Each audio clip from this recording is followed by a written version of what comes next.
الرحیم نحمدہ ونصلی علی رسولہ الکریم۔ ابھی کینیڈا میں جو میرا حالیہ بیان ہوا ہے جس پہ کافی کنٹروورسی پھیلی ہے اور میرے بارے میں یہ دعویٰ کیا گیا کہ میں نے ایسے الفاظ کہیں جس سے نبی صلی اللہ علیہ وسلم کی بے ادبی جھلکتی ہے یا اس میں گستاخی کا پہلو نکلتا ہے، یہ دعویٰ کیا گیا۔ تو دیکھیں، کوئی بھی مسلمان نبی صلی اللہ علیہ وسلم کی گستاخی کا، بے ادبی کا تصور بھی نہیں کر سکتا، اور میرا تو مقصد ہی دین کی دعوت کے لیے یہ جو میرے اسفار ہو رہے ہیں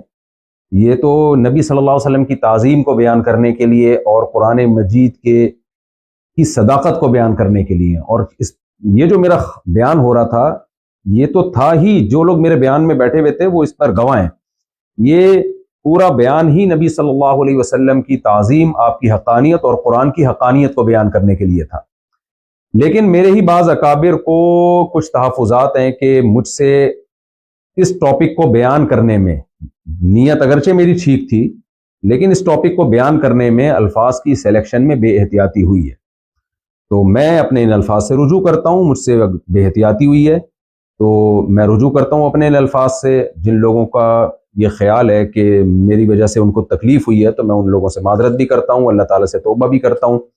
اور اپنے ان الفاظ سے میں رجوع بھی کرتا ہوں۔ میرا جو پہلا معذرت نامہ گیا تھا اس میں ہمارے ہی بعض اکابر کو، جن میں سر فہرست حضرت مفتی عبدالرحیم صاحب بھی ہیں، جن کی ہدایت پر میں یہ دوبارہ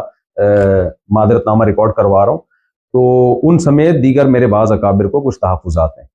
تو نبی صلی اللہ علیہ وسلم کا ارشاد ہے کہ یا بنی آدم کلکم خطاؤون وخیر الخطائین التوابون، اے بنی آدم تم میں سے ہر شخص سے غلطی ہو سکتی ہے، بہترین غلطی کرنے والے وہ ہیں جو توبہ کر لیں۔ اور توبہ کے تین ہی ارکان ہوتے ہیں کہ عوام سے معذرت کر لی جائے، اللہ تعالیٰ سے توبہ کر لی جائے، اور اپنی غلطی سے رجوع کر لیا جائے، اپنے الفاظ سے رجوع کر لیا جائے۔ تو میں سمجھتا ہوں کہ توبہ کے تینوں ارکان اسی طرح پورے ہوتے ہیں۔ تو اگر میرے پچھلے کلپ سے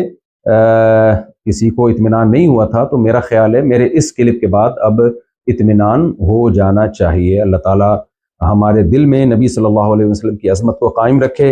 اور قرآن کی صداقت کو قائم رکھے، اور میں اپنے لیے بہت بڑی سعادت سمجھتا ہوں کہ نبی صلی اللہ علیہ وسلم کے ناموس پر اگر میری موت واقع ہو جائے۔ بہرحال الفاظ کے سلیکشن میں مجھ سے غلطی ہوئی ہے تو میں اس پہ دوبارہ صاف لفظوں میں